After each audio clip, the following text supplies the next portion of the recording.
So guys, आपका एक बार फिर से स्वागत है हमारी डेली रेसलिंग एपिसोड नंबर 974 पर। और आपको एक बार फिर से कमाल धमाल फ्रेश एपिसोड में स्वागत है। तो देखो यार, कल से दिल्ली में बारिश नहीं रुक रही, कल से दिल्ली में ठंड भी नहीं रुक रही, तो हमने सोचा यार अपनी न्यूज कैसे छोड़ सकते हैं हम, ये भी नहीं रुकनी चाहिए।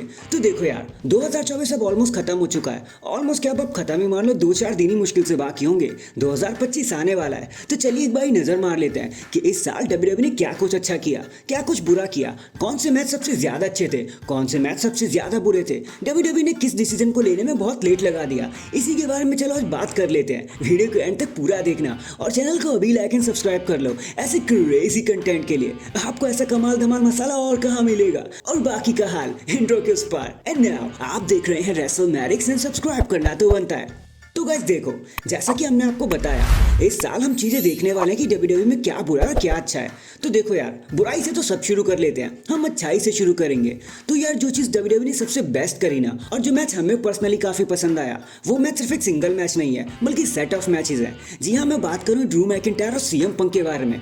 अब भाई आप इसे कहीं से भी उठा लो, चाहे स्टोरी लाइन हो, चाहे एंट्रेंस हो, चाहे सीएम पंक का आना हो, फिर चाहे समर स्लैम का मैच हो, बैश इन बर्लिन का हो, या फिर बैड ब्लड में वो हेल इन अ सेल मैच ना हो, भाई इन दोनों ने कमाल धमाल मजा मचा दिया। जब भी ये लोग रिंग में एक दूसरे के सामने आ रहे थे ना, भाई स्पिट फायर वाली चीज चल रही थी। ऐसा लग रहा था जैसे दो टाइटन्स, दो ड्रैगन एक दूसरे को मारने की कोशिश कर रहे हैं, एक दूसरे के ऊपर आग बबूला होते जा रहे हैं, एक दूसरे के ऊपर मिट्टी और गिरा रहे हैं। भाई इन्होंने कोई कमी नहीं छोड़ी हमें एंटरटेन करने में। पूरा साल हमें इन्हें देखने को लग गया। भाई जनवरी से ये लोग शुरू हुए थे और पूरा सितंबर अक्टूबर को आके रुके हैं। भाई एकदम क्लासी फ्यूड दी इन दोनों ने हमें, स्पेशली जब सीएम पंक क्लास में जीत गए। उन्होंने एजेली वाला ब्रेसलेट अपने हाथ में ले लिया। वो मोमेंट कितना ज्यादा सेटिस्फाइंग था, ये तो मुझे कुछ भी कहने की जरूरत नहीं है। तो ये एक ऐसा मैच था जो डब्ल्यूडब्ल्यूई के स्टैंडर्ड के एकदम पास पहुंच चुका था और एकदम ए क्लास वाला मैच था। तो इसीलिए डब्ल्यूडब्ल्यूई का सबसे बेस्ट मैच भी यही होगा। और अगर इसे बेस्ट मैच कह लो या फिर मैच ऑफ द ईयर कह लो, भाई ये एकदम उस कैटेगरी में फिट बैठ जाएगा। तो सबसे पहला मैच तो यही आ जाता है। अब अगर दूसरे मैच की बात कर ले, जो डब्ल्यूडब्ल्यूई ने एकदम एग्जैक्ट डिसीजन एग्जैक्ट टाइम पे दिया, वो आ रहा है रेसलमेनिया एक्सेल की तरफ से। नहीं, नाइट 2 का मेन इवेंट नहीं, बल्कि नाइट 1 का मेन इवेंट, वो भी मेगा टैग टीम मैच, जहाँ Seth Rollins and Cody Rhodes लड़ रहे थे द पुरामा बोल the final boss the rock से और the tribal chief Roman Reigns से। और भाई इनकी राइवलरी ने जो कमाल मचाया है ना, भाई मुझे कुछ भी बोलने की जरूरत नहीं है। फिर चाहे द रॉक का शूट प्रोमो हो, कोडी रोड्स का आई वांट कोडी वाला सीन हो, या फिर ट्राइबल चीफ का ट्राइबल रेन वाला सीन हो, भाई सब कुछ कमाल धमाल था। इस मैच में आपको सब कुछ देखने को मिलेगा। Tag team chemistry miss match होना मिलेगा। रोमन रेंज ने द रॉक को स्पीयर लगा दिया। द रॉक ने अपनी एज को भी हरा दिया इस मैच में। यहाँ तक कि वो डबल पेडिग्री जो थी ना, जो सेथ रॉलिंस और कोडी रोड्स ने दी थी, वो इसे भी देखने में काफी मजा आया। और इसकी एंडिंग भी एकदम वैसी हुई जैसे हम फैन देखना चाहते थे। तो ये भी एक ऐसा मैच था जो 2024 में कमाल धमाल मचा के गया डब्ल्यूडब्ल्यूई के लिए। भाई इस मैच को तो देखना बनता है, एक बार चेकआउट जरूर करना यूट्यूब पर। और गाइस, नेक्स्ट मैच जो आ रहा है ना, वो आ रहा है बैश इन बर्लिन के मेन इवेंट से, जहां हमने देखा था कि कैसे रेंडी ऑर्टन एक चैलेंजर बने हुए थे और वो गंथर की वर्ल्ड हेवीवेट चैंपियनशिप के लिए लड़ रहे थे।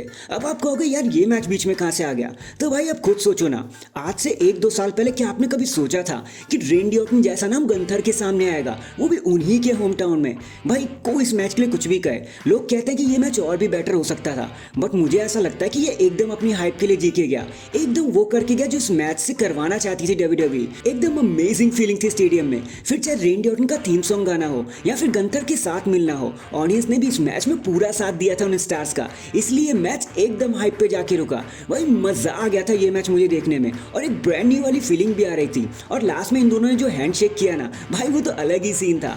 इसलिए ये भी वो मैच बन के आएगा हमारी नजरों में जो एकदम पीक पे पहुंचा डब्ल्यूडब्ल्यूई के 2024 के स्टैंडर्ड के हिसाब से। अब गाइस, जो नेक्स्ट मैच हमारे सामने आ रहा है ना, उसके बारे में हमें कुछ कहने की जरूरत नहीं है। मैं बस एक इवेंट का नाम लूंगा और आपके दिमाग में पिक्चर बन जाने वाली है। इवेंट है Survivor Series the War Games. जी हाँ, बिल्कुल सही सोच रहे हो, जहां पर रोमन की blood line with CM Punk face कर रही थी सोलो सिकोवा एंड कंपनी को। गाइस, अब इस मैच में तो हम आपको क्या ही बता दे। फिर चाहे वो नजरों की लड़ाई हो, एक दूसरे को घूरना हो, एक दूसरे के डिसीजन को क्रॉस करना हो, CM Punk and Roman Reigns की मतभेद हो, भाई हमें आज सब कुछ देखने को मिला। और फिर हम ये भी कैसे भूल सकते हैं कि किस तरीके से पॉल हेमन ने आकर अपने दोनों ही क्लाइंट्स को समझाया कि हमें मिलकर काम करना पड़ेगा। और भाई इस मैच ने जो सेटिस्फैक्शन दी ना, वो इस साल तो कोई भी मैच नहीं दे पाया। भाई हम 1 साल से इस मैच का वेट कर रहे थे, अब फाइनली ये मैच हमें देखने को भी मिल गया। और कौन सोच सकता था कि CM Punk and Roman Reigns एक साथ काम करेंगे। तो भाई कभी भी ये मैच ना मैच ऑफ द ईयर बन के सामने आएगा, अगर मैं अगले मैच की बात ना करूँ तो, क्योंकि अगला मैच आप जान चुके हो मैं किसकी बात करने वाला हूँ। नाइट 2 रेसलमेनिया एक्सेल का मेन इवेंट, जहाँ कोडी रोड्स फाइट करते रोमन रेंज से अपनी स्टोरी फिनिश करने के लिए। जी हाँ, यहाँ पे मैं देखो अंडरटेकर की या फिर द रॉक की या फिर वो कोई भी सरप्राइज जो यहाँ पे हमें देखने को मिले, अगर मैं उन्हें छोड़ भी दूँ ना, तब भी कोडी एंड रोमन ने जो स्टोरी लाइन हमें दी, जो स्टोरी लाइन हमें दिखाई, जो एक मूवी और क्लाइमैक्स हमें दिया ना, मेरे को नहीं लगता कि आगे आने वाले कुछ सालों में ऐसा कुछ देखने को भी मिलेगा। ये जो फाइट थी, ये जो फ्यूड थी भाई, एजिस के लिए जाने वाली है। जैसे हम पुराने जमाने में बात करते थे ना कि कैसे हुल्क होगन ने ऑन्ड्रे द जायंट को पटक दिया, कैसे द रॉक हुल्क होगन के सामने आए, कैसे जॉन सीना द रॉक के सामने आए, कैसे द अंडरटेकर और ट्रिपल एच ने हेल इन अ सेल मैच लड़ा, वो भी एंड ऑफ एन ईरा के लिए। बस वैसे ही कुछ ये मैच भी है। जैसे हम इन लेजेंड्स के बारे में बात करते थे, वैसे ही आने वाले समय में अगली generation Cody Rhodes and Roman Reigns के बारे में बात करने वाली है। तो मैं तो सीधा सीधा इसे मैच ऑफ द ईयर ही बोल दूंगा, क्योंकि इससे बेस्ट तो डब्ल्यूडब्ल्यूई ने कुछ परोस कर ही नहीं दिया हमें। सो गाइस, ये तो कुछ अच्छी बातें थी जो डब्ल्यूडब्ल्यूई ने हमें करके दी, जिनमें से वुमेन्स की यूनाइटेड स्टेट चैंपियनशिप और वुमेन्स की इंटरकॉन्टिनेंटल चैंपियनशिप भी आती है, क्योंकि भाई यहाँ पे वुमेन्स रेसलिंग को भी डब्ल्यूडब्ल्यूई ने काफी आगे बढ़ाया। डब्ल्यूडब्ल्यूई नेटफ्लिक्स पे जाने वाली है। ये कुछ अच्छी चीजें थी जो डब्ल्यूडब्ल्यूई ने हमें परोस के दी, लेकिन भाई सब कुछ परफेक्ट थोड़ी ना होता है। डब्ल्यूडब्ल्यूई ने कुछ गलती भी तो करी होगी, जिनमें से देखो सबसे पहली गलती है ना, लिव मॉर्गन और इयो स्काई के बीच में जो अभी हाल ही में मैच हुआ था सैटरडे नाइट मेन इवेंट को, भाई डब्ल्यूडब्ल्यूई ने क्या सोच के उसे बुक कर दिया, क्या सोचो उस मैच को इतना हल्का फील करा दिया। भाई एक सेकंड के लिए भी इयो स्काई को देख के ऐसा नहीं लगा कि वो लिव मॉर्गन के लिए कोई थ्रेट बनी जा रही है।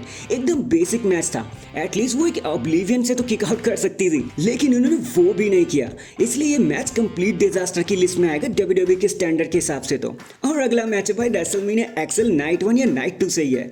गाइस क्या बोलूं मैं आपको, जे उसो और जिमी उसो, भाई जब ये दो भाई एक दूसरे के सामने आए थे ना, हमने कितने सपने सजा लिए थे, ऐसा होगा वैसा होगा, स्टोरी लाइन होगी, भाई भाई एक दूसरे को क्रॉस कर देंगे, न जाने क्या क्या। क्योंकि हम पहले हार्ट्स के बीच में मैच देख चुके हैं, फिर हम हार्डीज के बीच में देख चुके हैं, और वैसे ही कुछ हम यहाँ भी देखना चाहते थे। लेकिन डब्ल्यूडब्ल्यूई ने इसे बुक करने में इतनी ज्यादा जल्दी कर दी कि इस मैच ने एकदम डिजास्टर निकाल के दिया। किसी को कुछ भी मजा नहीं आया, भले ही जे उसो इस मैच को जीते थे। और तो और खुद जे उसो ने इस मैच के बाद बोल दिया था कि भाई मैंने दिल पे पत्थर रख के इस मैच को लड़ा और एकदम घटिया मैच निकल के गया। तो डब्ल्यूडब्ल्यूई के हिसाब से ये मैच एकदम डिजास्टर निकल के आया। इसके बावजूद भी डब्ल्यूडब्ल्यूई ने काफी सारी गलतियां करी, जहां सबसे पहले तो वर्ल्ड टैग टीम चैंपियनशिप के बारे में ही है कि डब्ल्यूडब्ल्यूई बिल्कुल उसकी स्टोरी लाइन के बारे में नहीं सोचती। बस क्या किया, नंबर 1 कंटेंडर बना दिए और स्टोरी लाइन में घुसेड़ दिया, और बाकी कहीं से भी किसी को भी उठा दिया। भाई टैग टीम डिवीजन तो एक समय पे ऐसा हो चुका था ना कि जैसे डब्ल्यूडब्ल्यूई ध्यान ही देना बंद कर दिया उस पर, ऑडियंस भी इसके लिए कुछ ज्यादा एक्साइटेड नहीं होती, और अभी भी उसका हाल कुछ वैसा ही चल रहा है। खैर, एक और चीज जो डब्ल्यूडब्ल्यूई ने बुरी करी थी वो थी बैरन कॉर्बिन को निकाल के, और उसके बाद चैट गेबल के साथ भी तो वही हुआ। जब पूरी ऑडियंस चैट गेबल के साथ मिलकर काम करने लगी तो डब्ल्यूडब्ल्यूई ने सर पकड़ लिया, एकदम से चैट गेबल को हील बना दिया। अब ना तो वो फेस रहे ना तो वो हील रहे, डब्ल्यूडब्ल्यूई ने उन्हें बीच मझधार में छोड़ दिया, उनका कुछ भी भला नहीं हो रहा। और ऐसी ही एक फाइनल चीज आ रही है, द डैशिंग कोडी रोड्स, मतलब the American nightmare Cody Rhodes के लिए। अब आप कहोगे भाई इनसे क्या प्रॉब्लम हो गई हमें। गाइस देखो, जितने भी मैच इस साल कोडी रोड्स ने लड़े ना, सबके सब अल्ट्रा प्रेडिक्टेबल थे। किसी को भी उनके मैच के लिए कोई एक्साइटमेंट ही क्रिएट नहीं हुई। एक भी ओपोनेंट उनके लिए ऐसा नहीं था जो एकदम ऐसा लग सके कि कोडी रोड्स को हरा ही सकता है। बकवास स्टोरी लाइन दी उन्होंने कोडी रोड्स को, इतना ज्यादा बुक कर दिया कि कोडी रोड्स को देखने में भी अब वो मजा और वो ऊज वाली फीलिंग नहीं आई। तो गाइस बस यही कुछ चीजें थी जो डब्ल्यूडब्ल्यूई अच्छे से मैनेज नहीं कर पाई। अब देखते हैं 2025 डब्ल्यूडब्ल्यूई के कैसे रहने वाला है। So that is it guys, अभी के लिए तो बस इतना ही। आपको क्या लगता है ये 2024 में डब्ल्यूडब्ल्यूई ने क्या कुछ मिस कर दिया? कमेंट करके जरूर बताना, और हमने क्या मिस कर दिया वो भी कमेंट कर देना, हम उसे भी कवर करते चलेंगे, क्योंकि कमेंट होंगे तभी तो बातें भी होंगी। सो गाइस देखो भाई, जब मैं वीडियो बना रहा था तब एक चीज मेरे दिमाग से निकल गई, और डब्ल्यूडब्ल्यूई का बुरा ख्याल ही था वो भी। देखो यार 2024 में डब्ल्यूडब्ल्यूई ने एक और ब्लंडर किया था, और वो भी द वाइट सिक्स के साथ। आई मीन डब्ल्यूडब्ल्यूई ने क्यों ही बुला लिया उन्हें, ना उनका कोई मैच बुक किया, ना उन्हें कोई एपिक स्टोरी लाइन दी, और तो और वो फाइनल टेस्टामेंट से हार भी गए। Dexter Loomis versus the Miz का मैच देखना पड़ा। भाई डब्ल्यूडब्ल्यूई एटलीस्ट चाहती है वो ही समझ नहीं आ रहा। बस यही बताना था मुझे कि डब्ल्यूडब्ल्यूई ने और स्टोरी लाइन के बारे में तो छोड़ो, ब्रे वाइट के जाने के बाद हो सकता था वाइट सिक्स उनकी जगह ले लेते, बट वहां तो डब्ल्यूडब्ल्यूई ने कंप्लीट ब्लेंडर कर दिया। बस एक और डिसीजन था डब्ल्यूडब्ल्यूई की तरफ से जो उनसे बिल्कुल ठीक से डिलीवर भी नहीं हुआ। बाकी हाँ, आपको इसके बारे में क्या कहना है हो मुझे कमेंट करके जरूर बता देना। तब तक के लिए अपना ख्याल रखना, एंड अगर चैनल पर नए हैं तो चैनल को अभी लाइक एंड सब्सक्राइब कर दो। बाकी मैं मिलता हूँ आपसे किसी और अपडेट के साथ, तब तक के लिए अपना ख्याल रखें और खुश रहें।